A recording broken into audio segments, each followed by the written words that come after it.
Well, we made it to the UK and the sun's shining.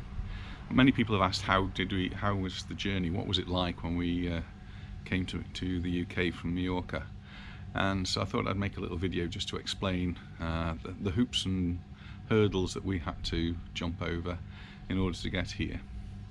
And it was perhaps a little bit more straightforward than I was anticipating, and I was a little bit concerned, a bit worried about all of the paperwork and documents you had to fill in and making sure you'd got everything.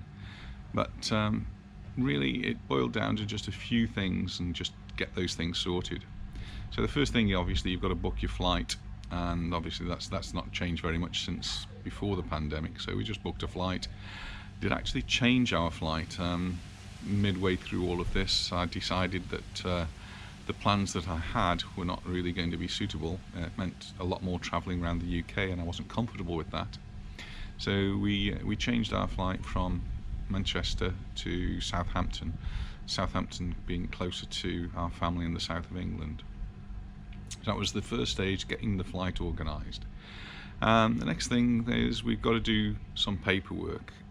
There's this passenger locator form, which I went onto the government website and investigated this and started to fill it in, and then it just wouldn't let me go any further, because the passenger locator form can't be completed until just before you leave. You've got 48 hours before you leave is when you can actually fill in this passenger locator form. So that just had to go on hold, and we started to sort out the other things. So the other two things we really needed, because we had 2 jabs, we've both been vaccinated, and we needed a COVID test, which was an antigen test, before we left Mallorca.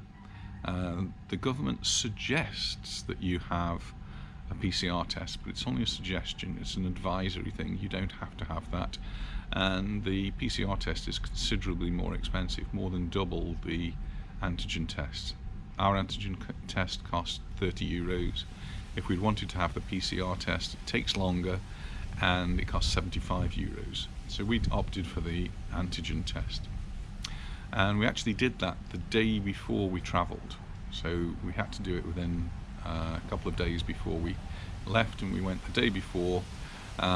We stood in a queue, went in, had the test, went for a coffee, and we had the test. Not very pleasant. Swab up the nose. We paid the money, that's €30 each, and we were told to come back in half an hour.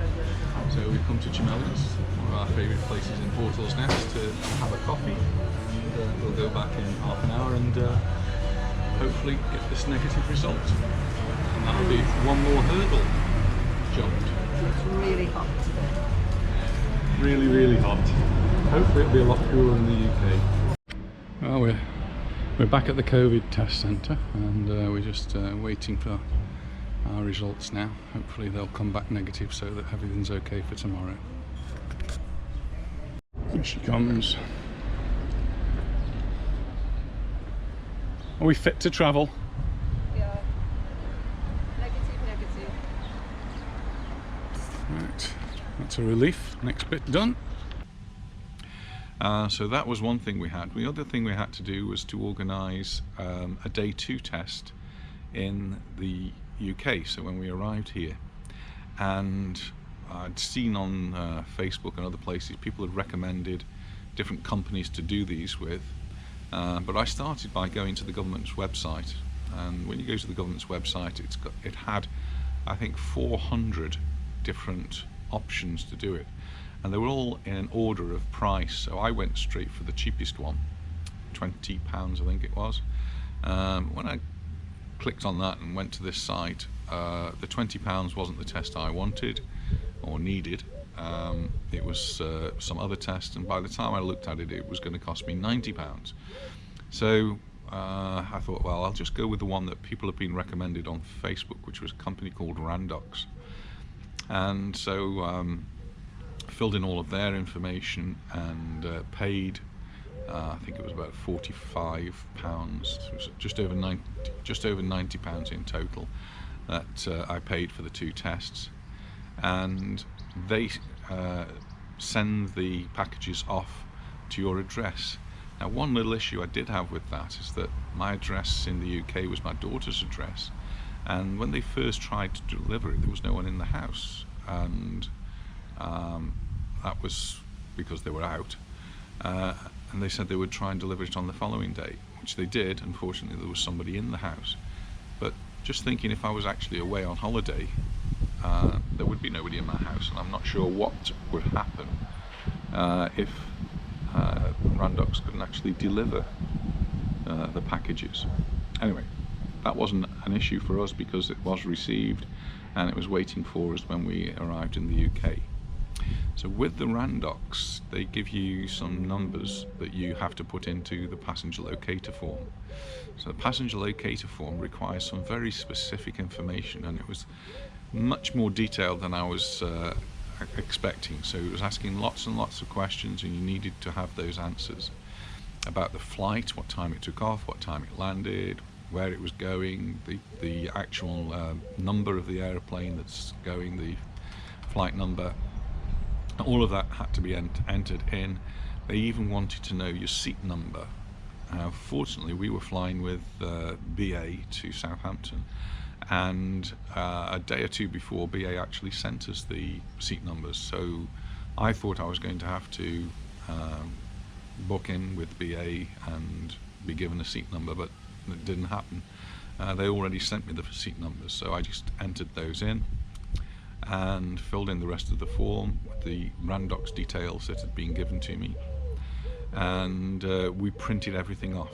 So we printed off our COVID paper was printed off, the antigen test, the passenger locator form was printed off, and I also printed off the forms to say that we'd been vaccinated twice, with all the details of that, which comes from the European Union. The Spanish government set this all up for us, so we have COVID certificates to say that we've been vaccinated. So we had a little file which had got all of these things all printed off, and off we went to the airport. Well, we feel as though we're another step closer. We've arrived at the airport, we've got all our luggage with us. The sun's just dropped us off. Now we just need to go and check in the baggage, see how that goes. First place we had for was the board to see where we need to go to, and we're very early, so our flight isn't even up there yet. Well, we arrived very early. Our flight isn't even on the board yet, so got a little bit of time, and it's early in the morning, so we're going to have some breakfast. So Anita's just been to the cafe here and got some very nice pies and a bit of vodka and coffee. And looking at the prices there, the sandwiches are €6, €7 or $12.95 a sandwich. My goodness. I think I prefer a pie anyway. We'll keep you updated on what happens to us in the airport. So we're getting that a little bit closer now. We're just entering the queue. Our check-in desks are not open yet, but others are, and it is very, very busy here at the airport. This is almost as busy as we'd normally expect it to be at this time of the year. We went very early, so we got plenty of time just to sort ourselves out at the airport. When we went to the check-in, the bag drop-off, we gave the lady there all of the information, gave her our passports, they checked us in, and they carefully went through each of the pieces of paper that we gave to them, and no issues at all. Off we went. We did hear later on, though, that at least 2 people that were on the same flight as us had to redo their passenger locator form while they were actually standing at the desk there, because BA or someone along the line had actually changed the flight number, and so that made the passenger locator form invalid. And that would be a real problem, I think, for me anyway, to do all of that on a mobile phone. But these people had to do it, and but they managed to get on. Well, checking in was relatively painless. Just wanted to see the passenger locator form, and just the fact that we had our antigen test, no problem at all. We've actually got a paper card boarding ticket. We've never had one of those for ages. So we're now going to go up to security. I don't think we can video in security, so we'll catch up in a moment when we've been through security. Actually, we're just coming up to the security now. I'm pretty sure that as you go towards security you have to turn cameras off. That looks pretty much okay. There are some queues, let's see how that is. Well, we made it through the security without too much of a hiccup. They stopped me first and did a spot check to see if I'd got any oxidizing agents, and being a chemistry teacher I just thought maybe one day I'll come out of the lab covered in oxidizing agents and we'll eventually get stopped. And I got through, then Anita got stopped, so she obviously looked a little bit suspicious. But it really is quite busy here. Look, you can see lots and lots of people through. Lots of people wearing masks. Everybody's wearing masks unless they're sitting down and eating. I can't believe how easy it was to get through though. All this worry about nothing really. So we now have to get to gates A of the airport, so head off in that direction.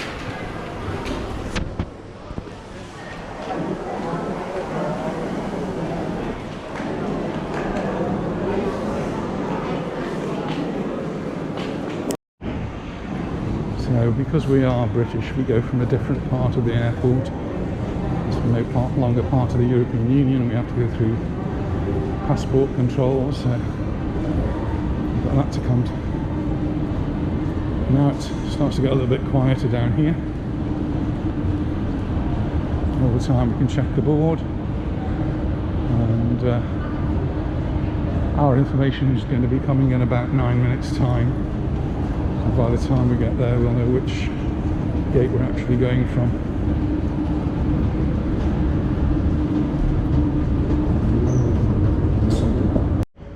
Just been through the passport control, and we went through the electronic version, no problem at all. And then as we walked on a little bit further, there was another passport control, and they were taking people's passports and stamping them.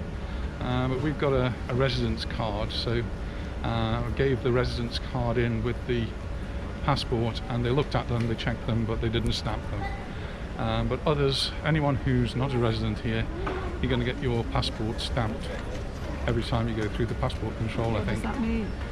Well, eventually, if your passport becomes full of stamps, you have to get another passport, and that's very expensive. And we, under normal conditions, we would do a lot of flying throughout the year. I mean, we maybe fly, I don't know, every month we'd fly, so that'd be 12, 24 flights possibly in a year we'd do. So you could soon fill up your passport, a 10-year passport, with stamps if you had it stamped every time you went through the airport. So for us, it's quite important that we don't get ours stamped. But tourists, you're going to get it stamped. We're at the gate now, and it shouldn't be long before we start boarding. Well, we're just about to board now.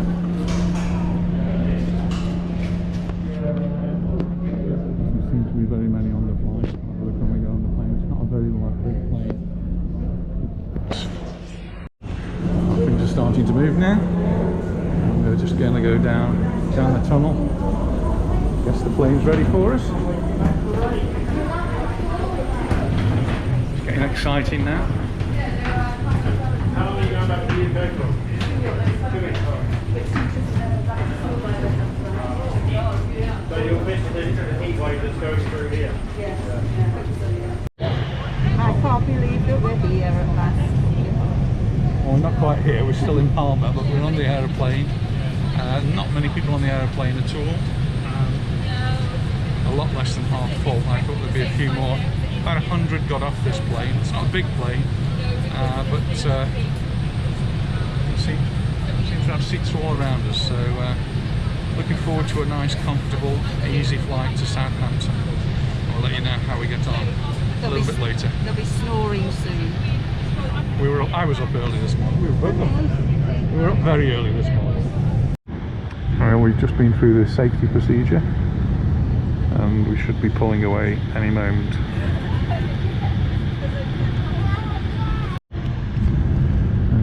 just being pushed out now.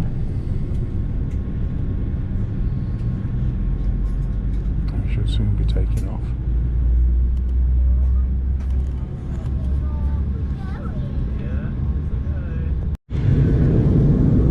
We're on our runway now, and here we go.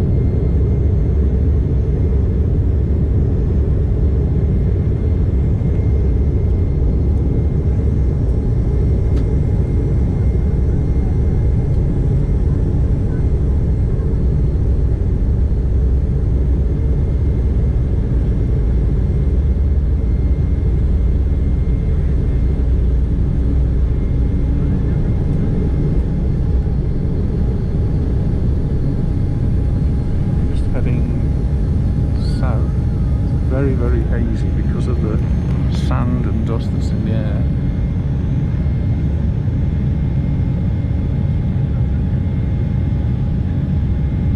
Very good afternoon, ladies and gentlemen. Heading over My name's Fan. Suzanne, and I'm your customer service manager on board this flight to Southampton. And there's Palmer in the We'll be looking distance. forward to welcoming you back to the skies and connecting you with friends and family.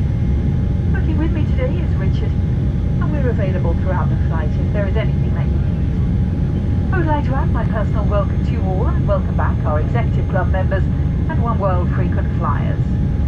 We recommend that you keep your seatbelt fastened whenever you're seated, and it must be securely fastened whenever the seatbelt sign is on.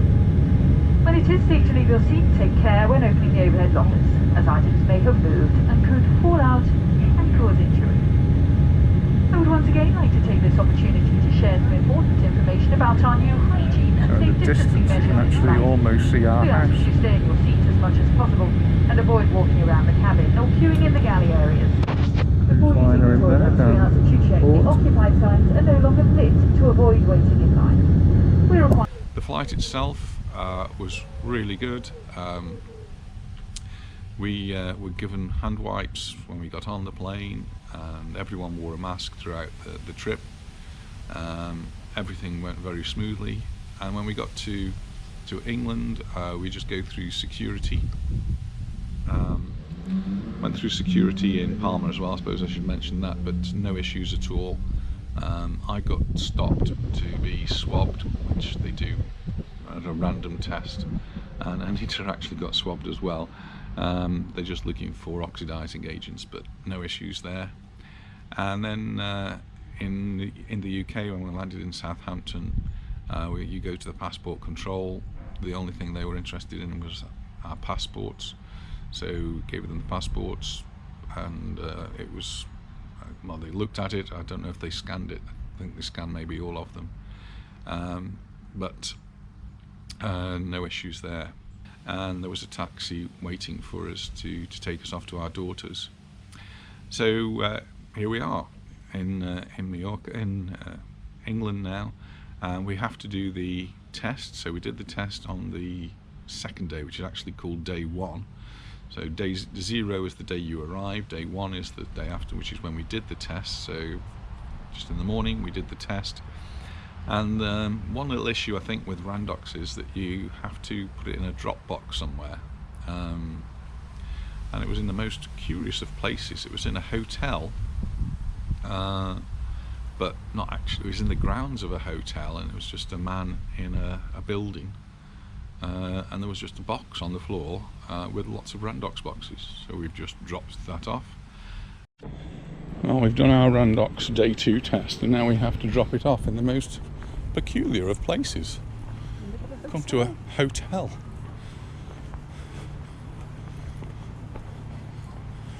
Office and drop off.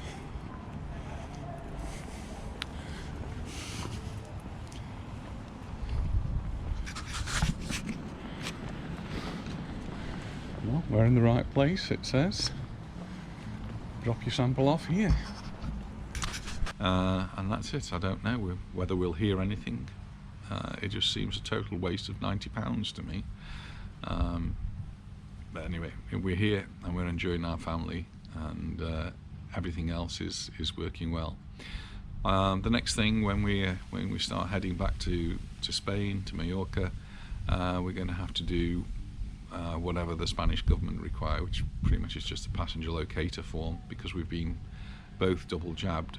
I don't think we need anything else. But the rules change, so if you are planning a trip, you just need to make sure you're up to date with what the current rules are. Don't listen to Facebook. I mean, you can use that for advice. The place to go are the government websites. So you go to the gov.gov.uk website and find out what they want. And for Spain, the Baleares have a travel to the Baleares website, which has got everything you need to know. And it's probably better to go to that one than the Spanish national site, because the Balearic Islands have in the past had different rules to the rest of Spain. So thank you for watching. I hope you found it useful and interesting. If you've got any questions, just leave them in the comments below and I'll try to answer them. Thanks for watching. Bye.